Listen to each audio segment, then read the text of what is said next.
Last week I tore down a 5.9 liter Cummins Ram engine that destroyed my floor. It was the messiest engine I've torn down in a long time. But today we're going to do something much cleaner. In fact, it's so clean that I'm pretty sure I could put a pair of these on. I mean, after all, we are working on a Porsche engine today. This is the M96 out of a 2001 Boxster S. The M96.21 is 250 horsepower. It's a Boxster 6-cylinder, and this engine has 79,500 miles on it, and it blew up. The guy I bought it from had it at the track, and it started running terribly and coughing smoke, and he was able to get it home. So maybe it's not that bad, but it's going to be broken. The M96 was Porsche's first dive into the water-cooled Boxster engine. They came out in 1997 in the Boxster with a 2.5-liter, 200-horsepower variant of this engine, and they made them in several different displacements, 2.7-liter, 3.2, 3.4, 3.6. It just depends on what year and what vehicle they were offered in both the Boxster and the 911. Now, since it is the first water-cooled Boxster engine they ever produced, they have just a couple of known issues with these engines. Of course, the most famous being the IMS bearing. This is a very well documented problem, as well as bore score and D-chunk, cracked cylinder heads, remain seal, air oil separators, oil coolers. Okay, they're not the most reliable engine out there, but I have seen them go 250,000 miles and run perfect. It just depends on maintenance to a degree, but most of these cars are really well maintained. I will say a lot of them do blow up when they're pushed hard at the track, like this one. Now, this is not the first M96 I've had on the channel. In fact, the last one I tore down to a short block that looked so beautiful, I would have lost money by taking it apart. And after all, this is a business here. If I get down to the short block with this and it looks perfect again, which is very unlikely that both of these engines that I've torn down at that point will look perfect, then I'm going to have to leave it as a short block. I have to keep the doors open here. But the likelihood of two of them that are bad having good short blocks is not going to happen. I have every reason to believe that this engine is going to turn all the way over, but what does it sound and feel like?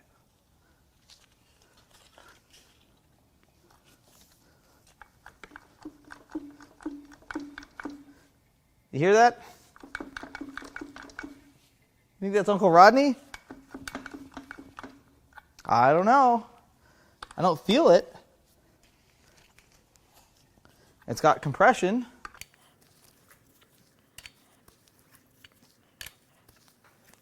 Feels okay with a slight, oh, it's pushing some oil out. Where does that coming from?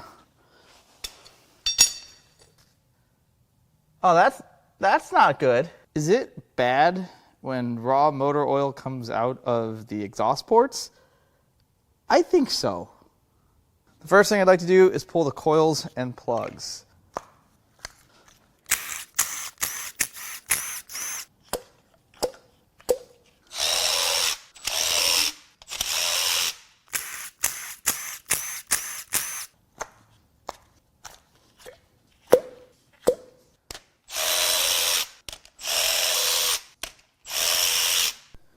Nothing terrible looking on the spark plugs. I don't see anything smashed or regapped by a piston. There's no missing or damaged components here. They are a little bit wet.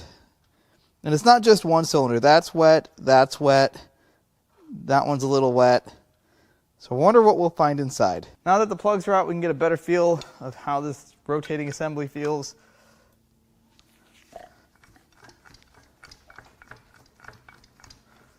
I might hear Uncle Rodney in the distance, though. He's not close. Okay, it might be a knocker. At this point, we're going to start on the engine wire harness. This is going to take a minute, so I'm just going to hopefully get through this without too much yapping.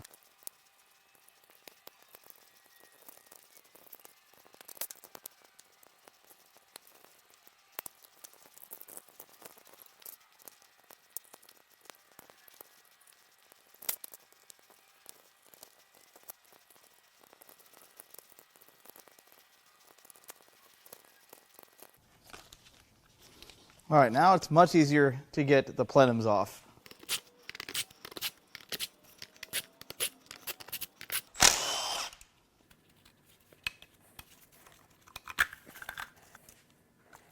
Now before I pull this plenum off, I need to remove the air oil separator, if I can. Let's see if we can get these clamps loose first.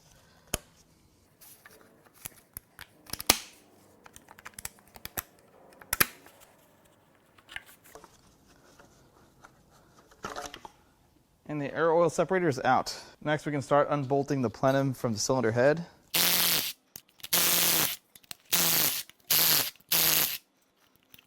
And onto the other bank.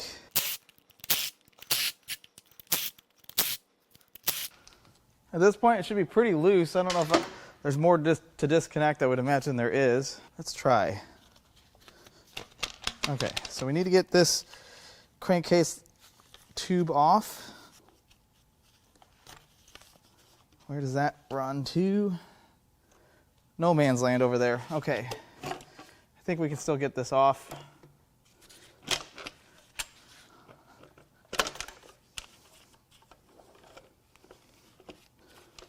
We can't go too crazy because there's a fuel line that goes between the two rails. Let's work on the other side.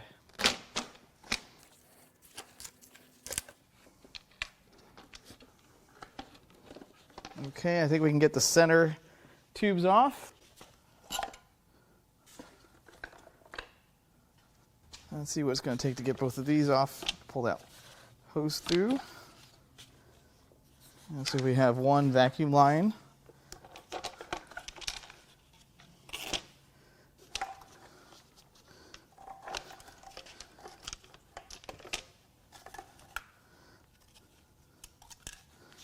Where does that hose run to? I'm sure this is really easy to do in the car. It's a joke. It's a joke. It's probably not possible. All right. Intake plenums are off. So here's what the engine looks like without the intake manifold and plenums. And there's a lot of stuff going on in here. But now we can finally take a look down the intake ports. Look how clean this is. Now I can't remember if the guy that I bought this from said that this head's ever been off, but this head does look a lot cleaner. And look, yeah, look, there's a heat tab. It says guarantee void if removed. So I can't tell you where that came from, but yes, it looks like this head has been off. It looks like a different amount of, there's a better look. See how much cleaner the cylinder head is than the block? So someone's been in here, and I think I remember that from our conversation. And on the other bank, you can see this is what they normally look like. Still pretty clean. Little build up, but this one's got a bunch of oil in it. I don't see any chunks of metal, so I suppose that's a really good thing. The next thing I'd like to focus on is the top of the engine. We're going to get the alternator and the power steering pump.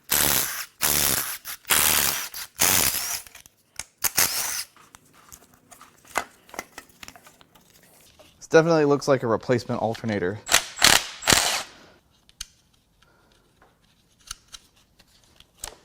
On to the power steering pump.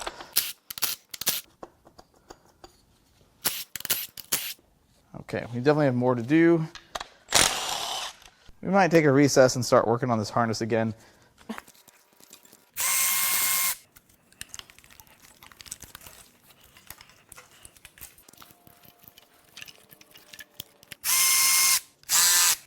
Oh, need the impact for that one. Some more stuff down here. That's a vacuum line. What are you doing here? I think we're almost off with the harness. That might actually be it. Yes, the engine harness is intact and removed. Engine oil fill tube.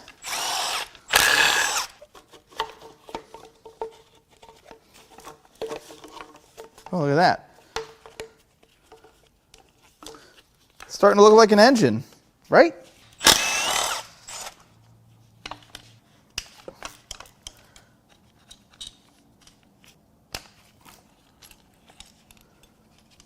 It's kind of screwed up. I should have done this in a different order. It didn't really bite me too bad. Power steering line.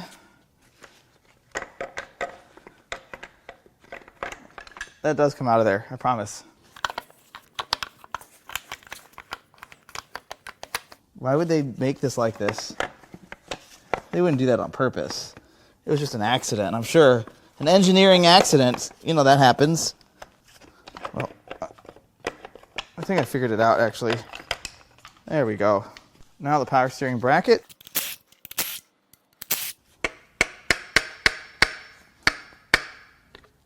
And while we're here, let's get the starter out. That was tight. A lot bit tight.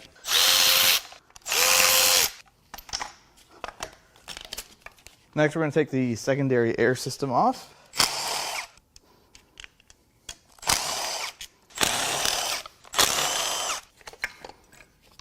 And the oil cooler.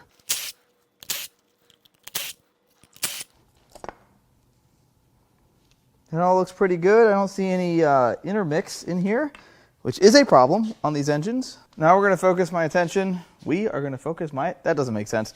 I'm going to start taking the front of the engine apart. Okay. That is unhappy. It's very tight for no reason. Will you shush?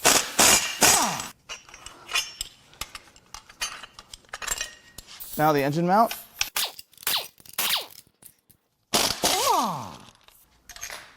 Now the oil pump. We're actually going to take this off the housing so we can inspect it, and I'll likely reassemble it. I don't know if it's worth a whole lot of money, but I'm still going to take it apart because I want to know what it looks like. Some bolts go all the way through, and some bolts just hold this outer case half on.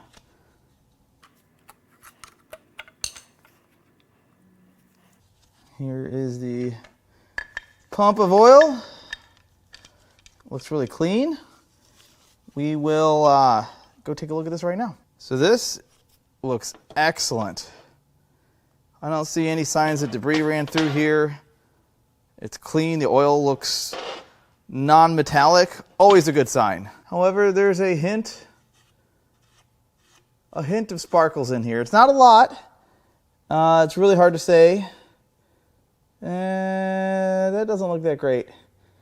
It doesn't look like a bunch of material ran through here. The housing looks great. We'll see as this gets further apart. All right, now I'm actually going to reassemble this just a little. We're going to put the bolts in right there. So we're going to leave the long bolts out because those hold the whole thing together. And the short bolts, we're going to put those back in.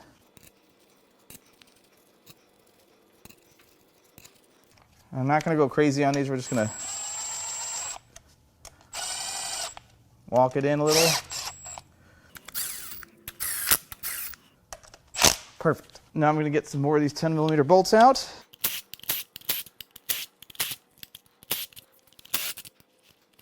And I think all that's left is that single bolt right there. Let's see, will this come off? Or did I miss something? Let's do the right thing and start prying on it. I definitely don't want to force anything on this engine. Let's zip these 10s back out. I don't know that I missed anything, but I might have to have this out to get this off. Let's try our prying tool again. Yeah, I don't see anything hold this on. Oh, we're moving now.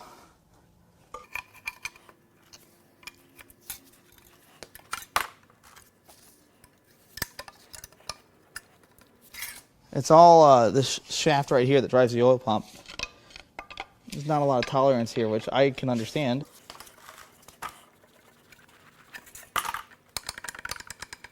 We're moving.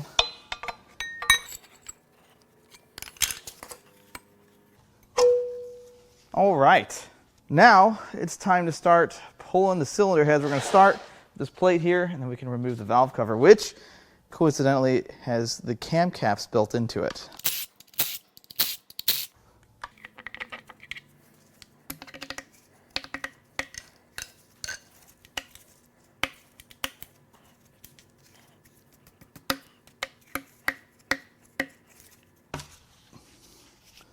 We're out. Let's get that O-ring. Look how clean that looks. Now it is time to crack the valve cover bolts loose. No crapping some cam craps. Well, there might still be those inside.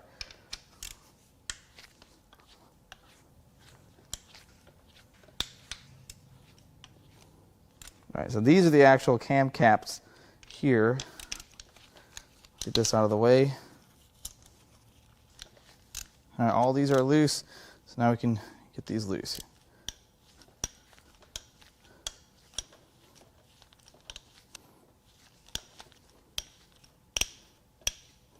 On the other side may sound different because I believe this side's been apart. Let's zip these out.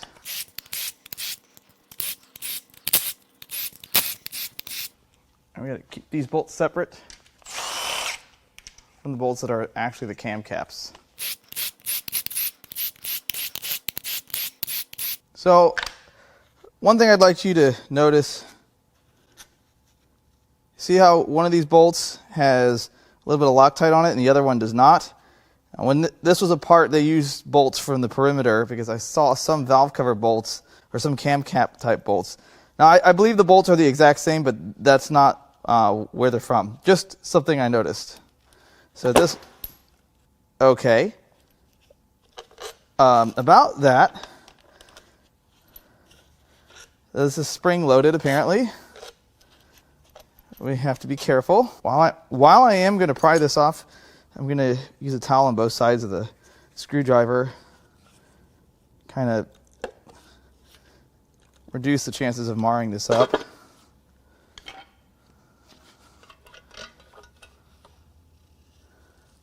Ah, it is the camshafts did that. I figured that's what happened. Well, let's look at the valve cover first. There's definitely some wear. So now because the caps are integrated into the valve cover, that means that the valve cover must stay with the cylinder head or it has to be line bored at a machine shop. You cannot mix and match valve covers. Although I have heard people do that, I personally would not take the risk. And looking inside here, you can definitely see there's a little bit of wear on the camshaft, some scratches. I don't know that that would totally wreck these. I bet there's still some value here, but they're certainly not perfect. Now there's some debris and stuff, but it looks like it's all RTV. However, when you get into here, that's bad. That looks like deposits of the sparkly forbidden glitter. Let's see if I can do this with 3 hands here. Oh, that's not the graphite you want to draw with.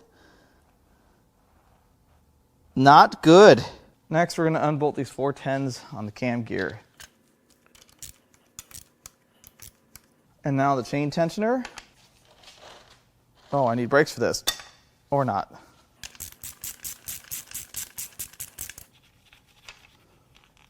There's the tensioner. Looks okay. And now we have the guide hold down, the rail hold down bolts are 1, 2, 3. We're going to get those loose.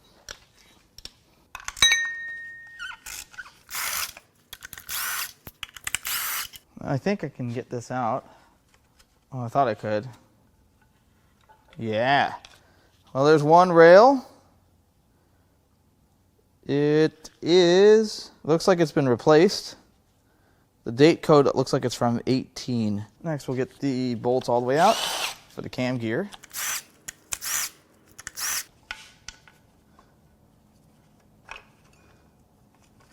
And that can just kind of become a problem like that. Yeah, that can just hang out there. Now we have a few 5mm hex head bolts.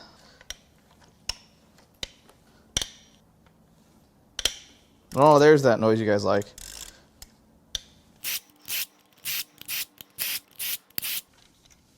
Okay, so this is going to be a bit of a challenge here. So I need to do this without really doing a whole bunch of damage.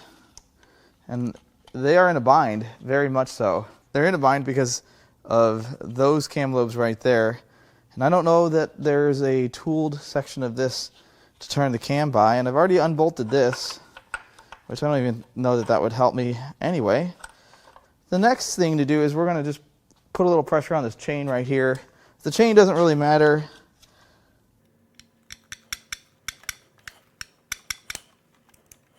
And we can, actually, it looks like we can rotate this.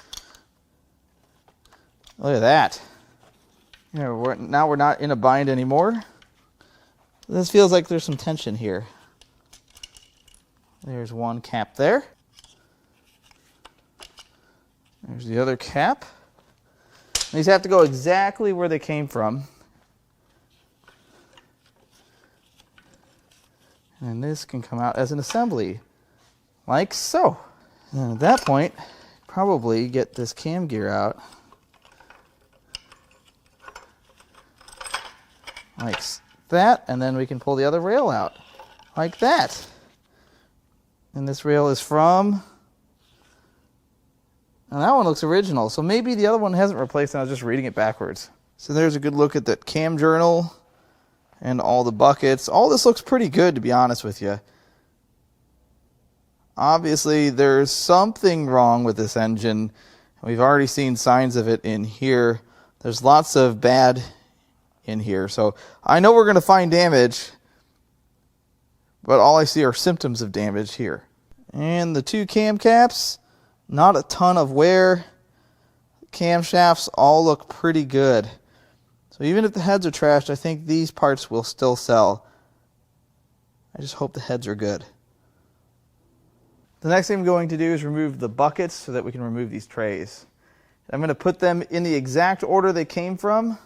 So when I reassemble this head, if it's good, complete, everything can go back together. Now, the last time I marked them all, but the pen, anything you use to write on them, just wipes right off because they're so oily.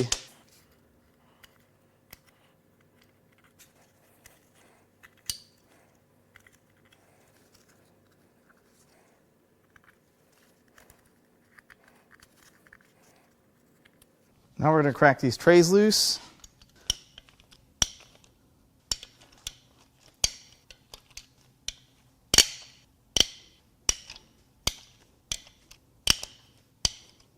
I think that's all of them.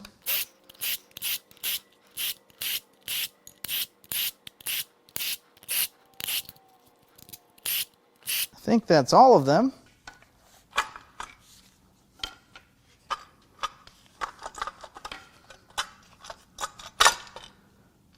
And now we can see the valves.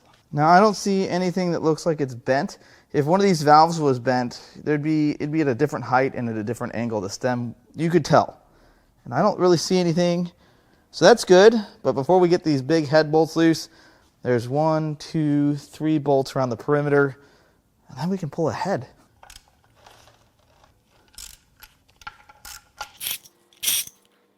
Now it's time to crack the head bolts loose.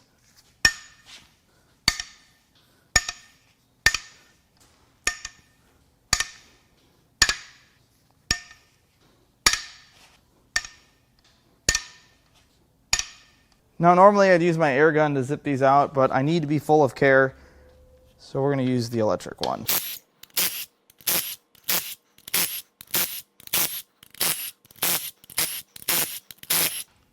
You can hear that gasket popping. Hopefully this head doesn't go flying. It shouldn't, even if it should have.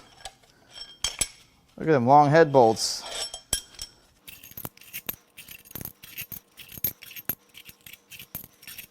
Missed one. Oh, wait. I bet you there's another bolt hiding right here. I messed up. Is there one hiding back here? Sure is. I bet it'll be a lot easier now. Okay, you're just going to come off with the head. That's fine.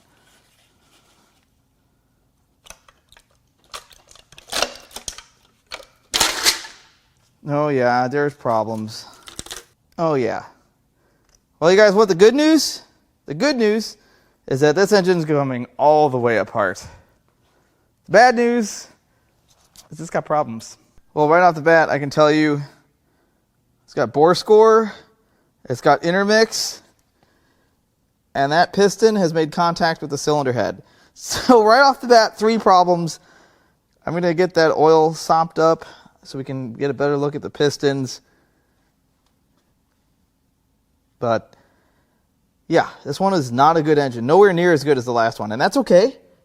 It's still an excellent core. And here is the cylinder head. Here's the front, and you can clearly see a difference between that and that. That is where the piston made contact with the head, and it knocked all the carbon off of it. The good news is I don't see any damage, any impact marks on the valves, so I think the cylinder head will be okay. Obviously, this will need to be checked because intermix doesn't happen for no reason. It could be the air oil separator, it could be the oil cooler that has failed, it could have been the install of the cylinder head. You can see some intermix there. There's a bunch of crazy sealant here, and I didn't see any place where the head gasket was breached. That looked okay. These heads really need to go to somebody that does the Porsche engine, the M96 specifically, because they develop super small cracks that some machine shops can miss. That's has a better idea of how clean it gets. What would a teardown be without some science? You hear the difference? Thud, thud, conk. Conk is a technical term. What I'm going to do is I'm going to pull the chain out a little bit, and I'm going to turn the engine over to where this piston is on the downstroke so we can see about how much it moves. Because I don't think it's very much. If it was, usually those pistons will shatter.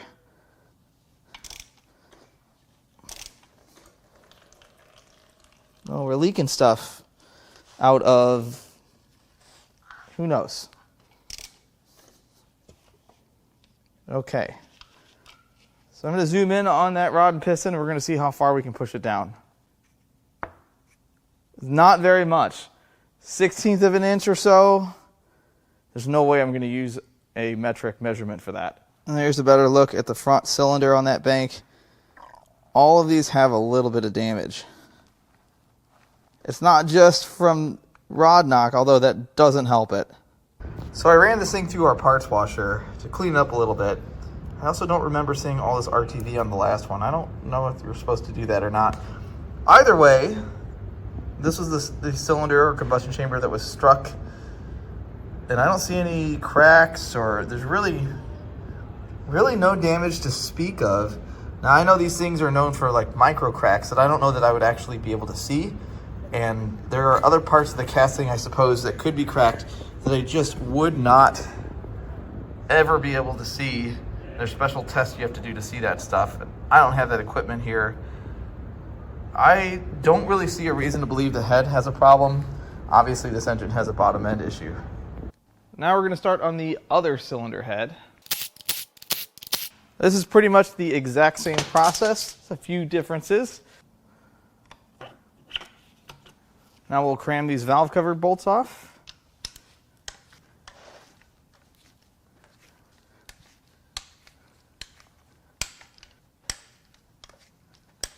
And then cam caps.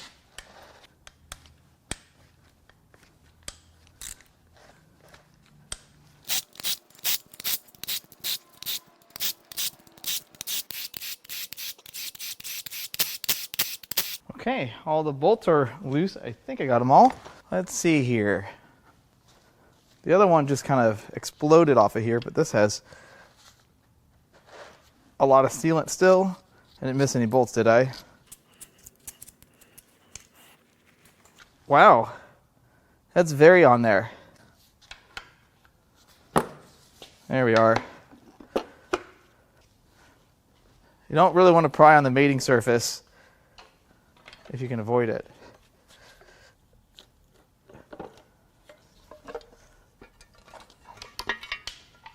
Now a quick look at this cylinder head. We can see there's a little bit of wear on the camshafts. I think this would polish out. I don't see any deep grooves like some material got caught in there. There's a little bit right there. It's really not too bad. I don't really see any other issues other than the same gunk we found on the other side. And the valve cover, integral cam caps, no major damage. That's good to see. Just like the other side, we're going to crack the cam gear bolts loose. Not much of a crack. Next, the chain tensioner. Nope, we need the brakes. We need the breaker bar. Yeah, that was pretty tight. There's the tensioner. The next bit, I need to remove the rails. Now, it's a little challenging because there's an engine stand in the way, but I brought my long ball end sockets from home just for this task. It's much easier. And one more.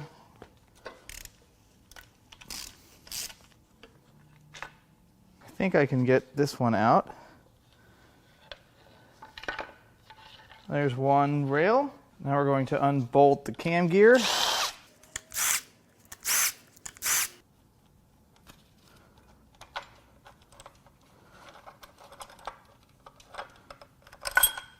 Now I won't be able to get the other rail out until the cams are out. I gotta get that out next.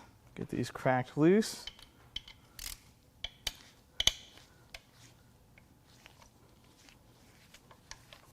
Unfortunately, these are also still in a bind, so I'm not sure what that's going to mean for me. We're just going to start zipping some bolts out. Okay, I don't know how easy this is going to be to rotate the cams, but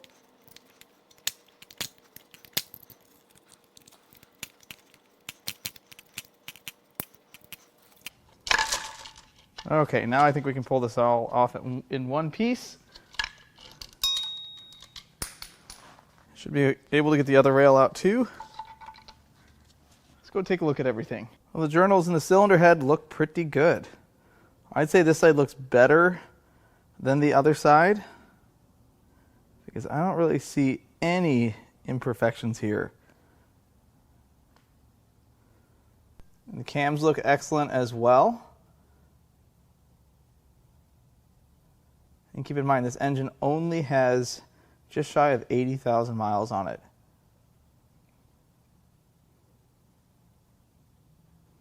And the two cam caps here, not bad at all. The rails have some wear. You can see where the chain was riding, but they are in excellent condition. No. It's that time again where we need to remove all the buckets, and we're going to do that in a way where I can keep them in the exact same location.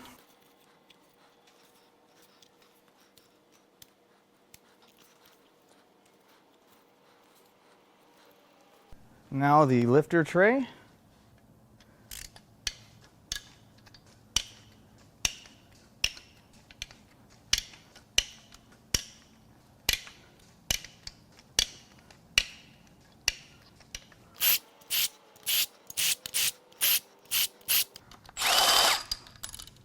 Not what should have happened.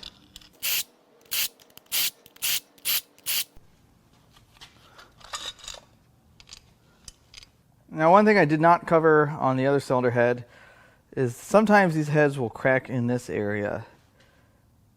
I don't see any on this one, and I didn't see any on the last one. Of course, maybe when I go over to edit this video, I'll see something, but I don't really see anything easily visible to the naked eye. That doesn't mean it's not cracked. It just means that my eyes are bad. No, that's not what that means. All right, before we get the big head bolts, we have a few other bolts to get out.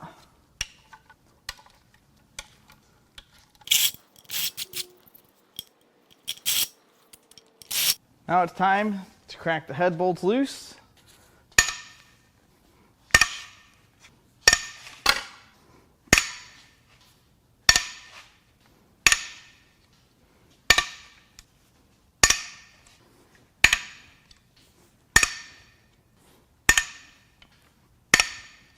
Now I can carefully zip these out.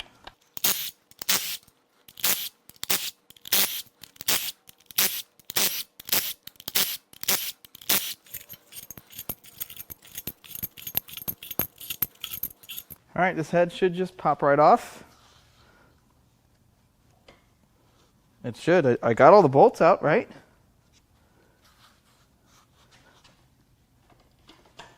Blue.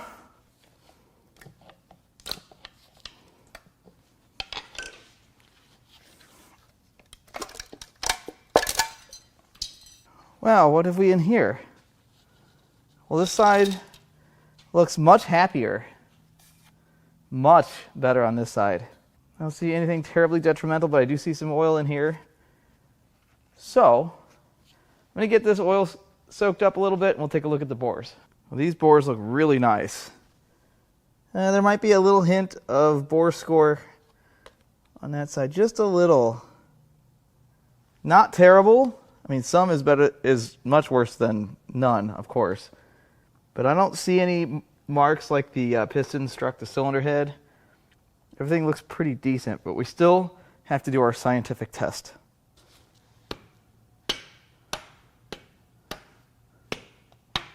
I think we're okay. Now, the head gasket is still very much stuck to this head. It came out with the dowel. We'll leave that aside. Let's take a gander. Well, the cylinder head doesn't really look bad at all. Every combustion chamber looks pretty similar. There's no shiny spots like a piston head. We didn't think it would have. No signs of piston to valve contact. Some chipping of the whatever's on the valve, but I don't really think that's a problem. I've seen that on lots of engines. A little bit of corrosion here. I wonder if that's pretty normal. This looks pretty decent. Now we're going to roll this thing totally upside down so we can pull the oil pan. I'm also seeing green coolant. It's not what these came with. Now we're going to pull the oil pan.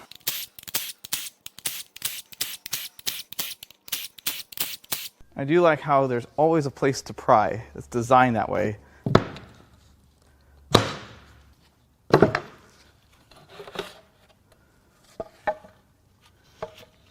Okay, that's bad.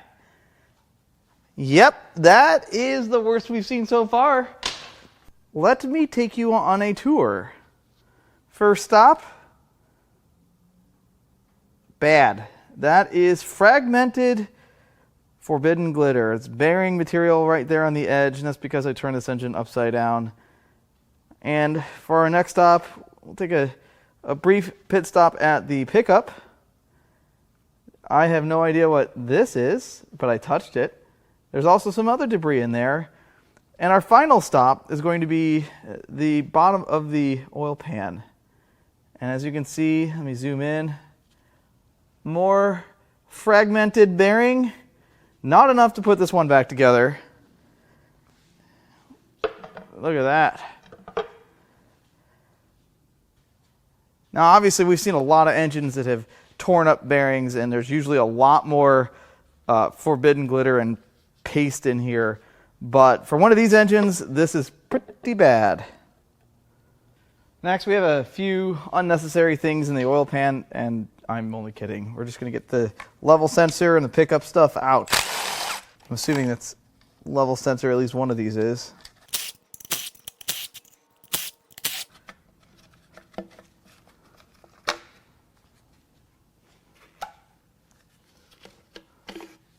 Now it's time to remove the oil filter. Now this is pretty banged up, and I don't really have a tool to fit this to pull the filter here. So I'm going to use a pair of channel locks the wrong way probably. And what's cool about these is they actually have the torque spec on there. It's 25 Newton meters.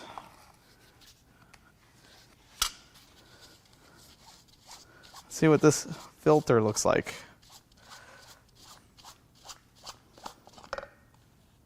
Ah, well, I am sorry guys. The filter has been stolen. Now we're going to rotate this to where this is facing straight up because it's time to split the block. This is about where I stopped on the last teardown. Oh, look at that oil.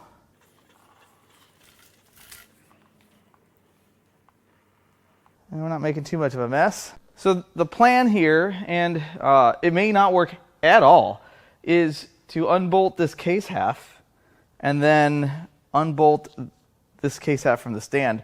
Now they do make an adapter for normal engine stands. It does not fit this stand. And I think at this point, this is just under 200 pounds as I make a giant mess on the floor. I think this is under 200 pounds, and I think 2 bolts will be sufficient to hold this up. And if it's not, we just won't look at it, and it'll be fine. Before we start zipping some 10s out, we have some other stuff to do. Let's get this bolt out.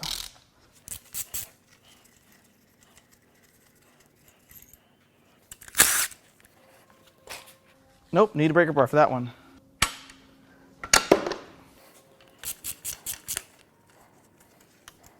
Now we have these 2 pins on the other side.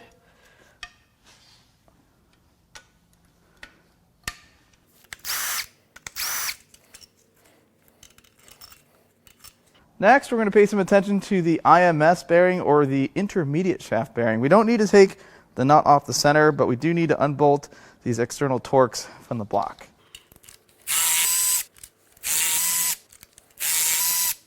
Now it is finally time to start unbolting the case halves. I'm going to start back here.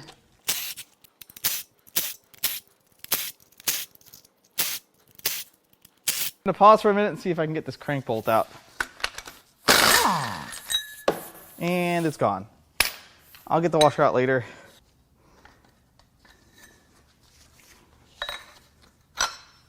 Easy peasy. And now we can continue on this 10mm tirade.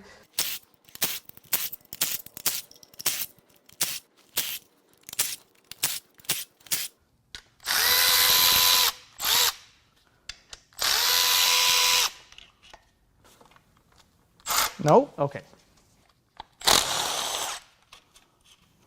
And I think that is all of the bolts that hold the case halves together. Don't watch this.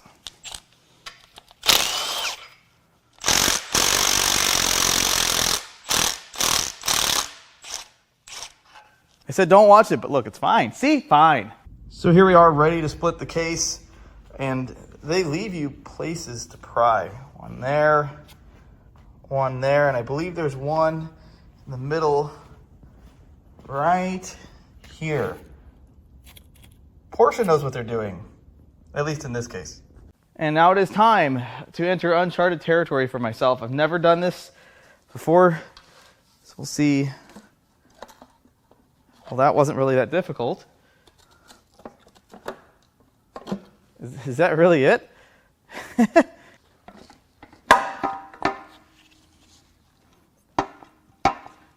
What do we caught on here?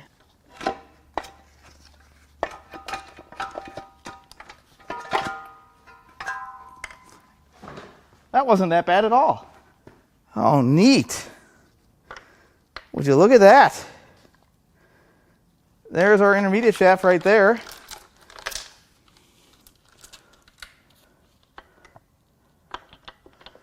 Oh, that's bad. There's our rod knock. We'll get to that in a minute. See how easy that moves? This one, not so much. I bet we're going to see some bearing damage in that cylinder as well. Or that journal, anyway. All right, you guys probably want to see this. This is pretty neat.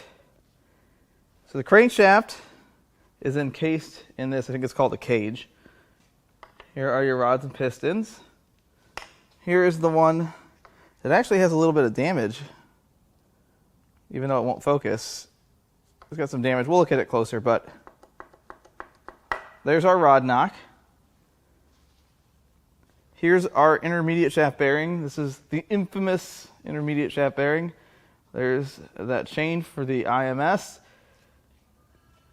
So this chain feeds one head at the front of the motor, and this chain right here, this one right here, feeds the other head at the back. And that's why there's an intermediate shaft. Otherwise, they would have had to totally change the timing system.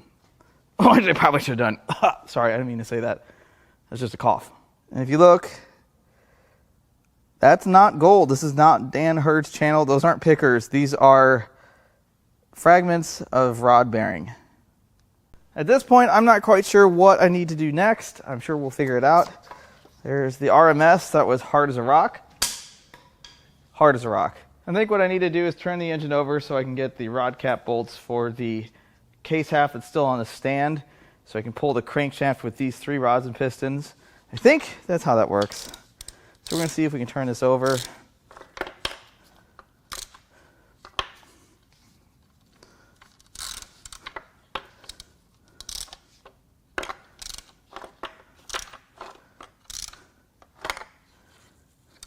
And we can get this one. I think we're going to have to do this in stages here.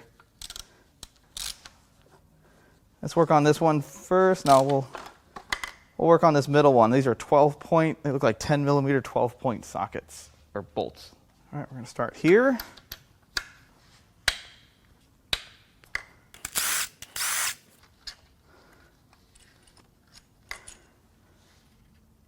Okay, so I see some definite signs of damage already. Let's see if we can push this down. We can. All right, let's try to keep this in order. All right, let's keep going here. What is next? Right there.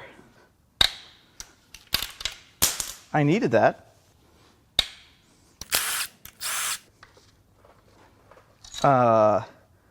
That looks pretty dark, doesn't it? Let's get a little hammer and give it a little tap-a-roo because we're not able to really... That cap appears to be one piece with the crankshaft. When that happens, it's bad. All right, that's no longer connected. Oh, we got a rod and piston out. There's our all, that's bad.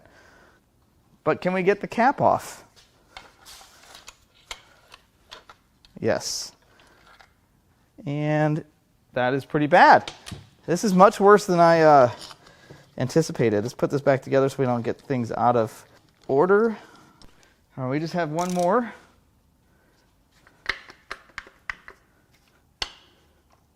And it's this one right here. I might have to do this a different way. Let's see here. It didn't like that. I think I'm going to have to push. I'm going to try to push that. All right, we got the middle cylinder rod and piston out. Now it should be smooth sailing. There we are.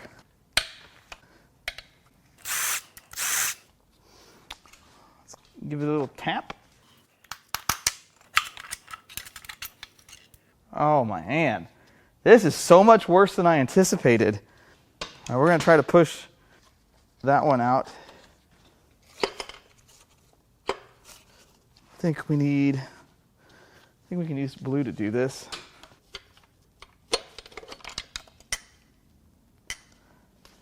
Okay, that bank is empty. Did that help us?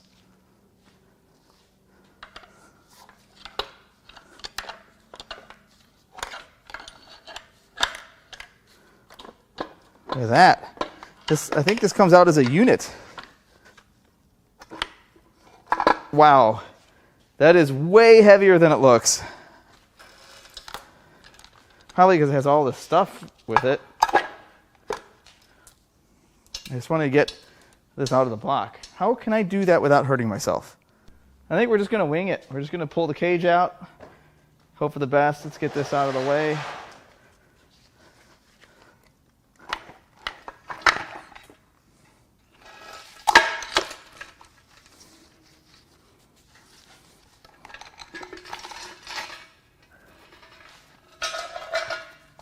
That wasn't bad. What just happened? Oh, I lost a chain. Here's a look at the cage, and there is the intermediate shaft. We're going to get this intermediate shaft chain guide unbolted. And with that,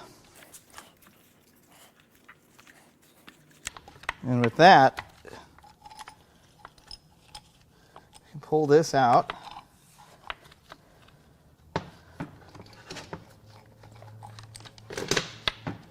And there is that chain off. Man, look at these chains. My. Let's see what we can do with this here. I think we can get this chain off. Nope, that'll just stay with the crank. That's okay.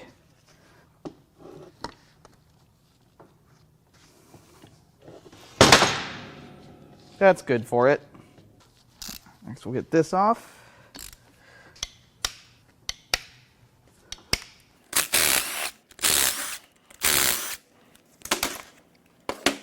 And now we need to get 1, 2, 3 more rods and pistons. We've got 6 bolts left for the rest of the rods and pistons, and then we get to unbolt the cage.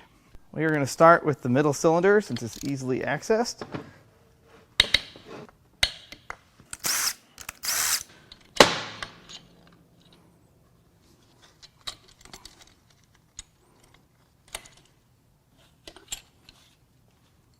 Wow.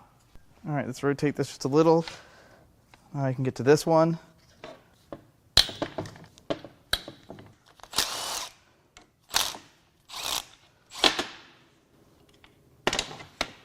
Oh, that one's rough. Oh no. And then there was one.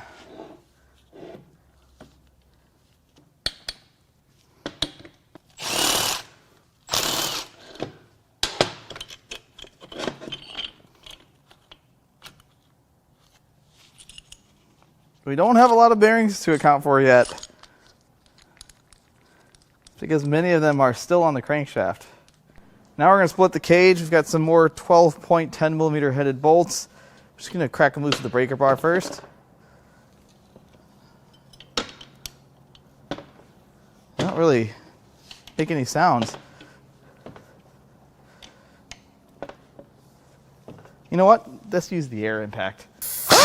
You know what? This is getting old.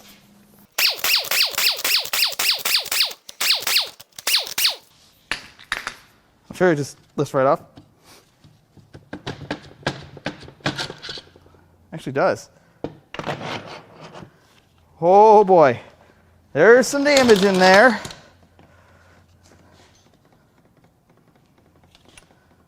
Let's get the crankshaft out. And this engine is completely dismantled. There's our intermediate shaft chain. Well, we've got a lot to look at. Let's start with the rods and pistons. Look at the discoloration on that one. A little bit here and here. This thing had a lot of friction, a lot of heat in it. This is the only reason those turn those colors. And you can see the bearings that did come off the crank, both cylinders that came off the crank, there's only 2, the rest of them are still on the crank, are really torn up. You can see these bearings really thin, deformed. They were rolled over on top of each other. They just weren't fused to the crankshaft.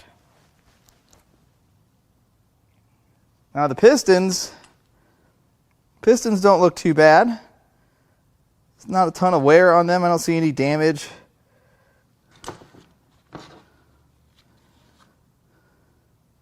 Oil rings look pretty good. Let's find the one that struck the cylinder head. I don't think it was that one. I think it was this one. Yeah. So that one has a little ding on it right at the top. Of course, anytime you put one of these together, you use only good parts. So this is a desk ornament. So if you'd like to buy any of these, really, I don't know that I would sell any of these as good. But if you want a desk ornament, I'll leave her email in the video description. They're not terrible. I mean, the pistons aren't terrible. This one likely has that kind of wear on its skirt from knocking. Surprised that's the only one that had that kind of damage. Now we're going to jump to the cage main bearings. I left them in the cage just to show you how they're oriented. And they're all pretty worn.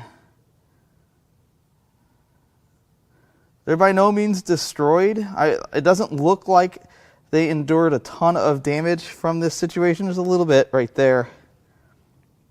But it's not catastrophic here.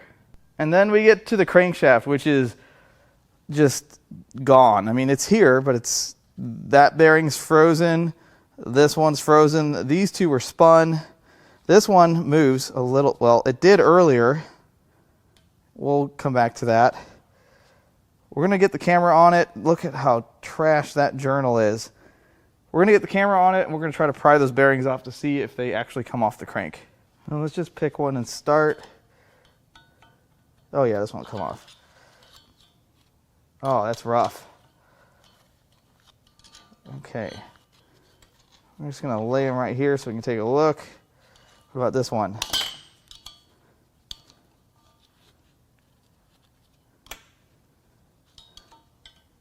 So far, they're all coming off pretty good. Probably just jinxed myself.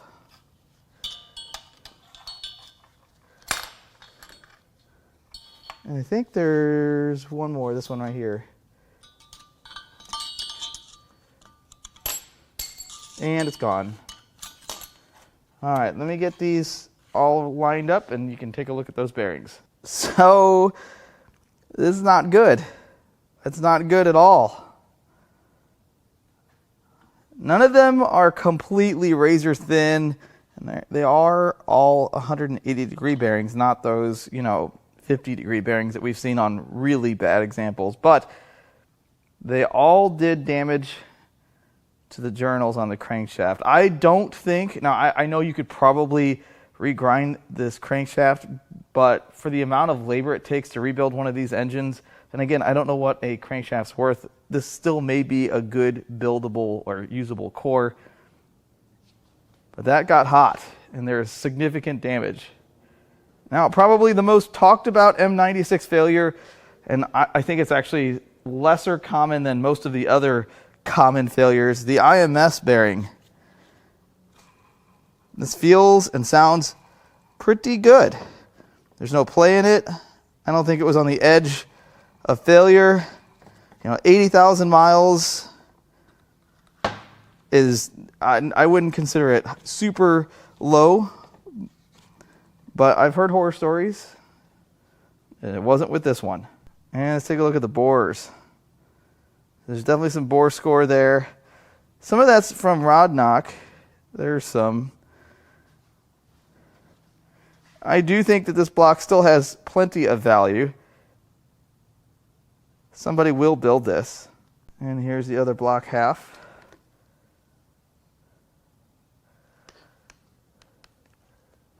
A little bit there. It's really not terrible. I've seen much worse. In case you were wondering what the inside of the case looks like, there she is. Definitely see some really finely powdered rod bearing. This was a rather perplexing kind of failure for this engine. I would love to point my finger at oil starvation, as you can do almost every other week on this channel. Someone doesn't change their oil, they run it low on oil, and then the engine fails catastrophically. But I don't think that that's the case here, because if that were the case, the top end of this the outer ends of this engine would have suffered. We would have seen damage to the camshafts and the cam journals, and there was none. They all looked really good. We also looked at the oil inside of this engine, and it looked really good. There was not a lot of varnish, there's no sludge. There was, however, a hint of intermix. And I know that this engine had a cylinder head put on it at some point, and I don't think it has a new failure. I don't think that's what killed this engine, because it was just a little bit of it. The rest of the oil looked really good, and it's really hard to get all of that out of one of these engines. I think that's left over from whatever failure there was. It was only on one part of the engine. But if this thing was run low on oil, how did all of that metal not circulate through the engine? Of course, we didn't see the oil filter. It was probably packed full of metal, and it's probably why the previous owner condemned it and replaced the engine. Now, if it was full of oil when this happened, how did it not circulate all of that metal? I don't really know. I'm not that familiar with the oiling circuitry on these engines, and perhaps some of you do, and you can chime in the comments. Does everything have to go through the filter? I mean, was the filter probably packed full of metal and that's what saved it? But even then, we've torn down so many engines that have run low on oil or had super dirty oil and bearings came apart, and we found bearing material, the forbidden glitter, everywhere. We did not see it everywhere, just in a few places and in the center end of this engine. It's really tough to describe the location on this engine. It dawned on me while I was editing this video this morning that I didn't really explain why I think this engine failed. I simply explained what didn't make sense about the failure, and I have a guess as to why this engine met its maker. And I think it's a reason that a lot of these Boxster engines fail when they're driven hard. Extended periods of high RPM, that oil pump can totally evacuate that sump very quickly. And on a normal engine, a V6, an inline 6, even a slant 6, V8, whatever, not a Boxster engine, but on every other engine, you have a lot of gravity to help bring the oil back down into the sump. But on a Boxster engine, whether it's a Subaru or one of these, the oil sits in the heads and there's just a very slight slope to the oil passage back down to the oil pan. And when you're at 6,000 RPM pushing through a turn at 90 miles an hour, gravity doesn't mean much when you only have a few degree slope. So I think a lot of that oil will sit in the head at high RPM, and any chance that air makes it to the pickup, it can starve the engine of oil for just a split second. If you do that enough, I think you can see the damage that we found. I think there are steps that people take to prevent this from happening. There's a deeper sump oil pan spacer that a lot of people run. Some people overfill their engines as well. Or you can go to a dry sump, which I'm pretty sure that exists for these cars as well. But either way, a lot of these engines fail at the track, and I think that's why. Now, I will say this. There wasn't a single good rod bearing. The best rod bearing is still bad by any measure. And the fact that this engine still propelled the car home after this failure is it's impressive. And that's because these engines are overbuilt. Now, I didn't say they're reliable or simple. They are overbuilt. I think it would take a lot for one of these to chuck a rod, but this one was on its way.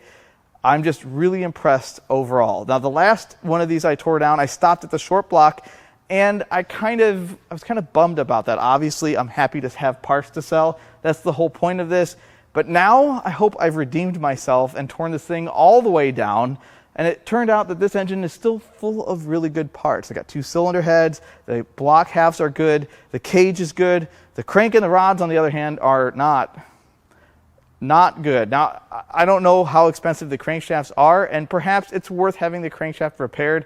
I'm not throwing anything into the bin. In fact, I saved every single piece of hardware from this engine. So if you need anything from this engine or anything else I've torn down, I'm gonna leave our email in the video description. You have to give it some time before that stuff makes it to our website. Normally, we're about 3 to 4 weeks behind when teardowns happen versus when the parts make it to the website. So you can check out our website at Importapart.com. I've been uploading our parts cars every single week.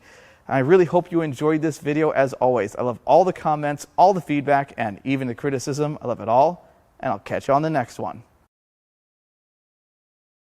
And if you happen to foolishly be in the market for a 986 Boxster, I'm going to be selling this one. This is a 2000 base model, so it's the 2.7 liter. Of course, it is a manual, 5-speed manual. It's got 89,000 miles on it. I've been driving it for the last couple weeks. It's a really nice car.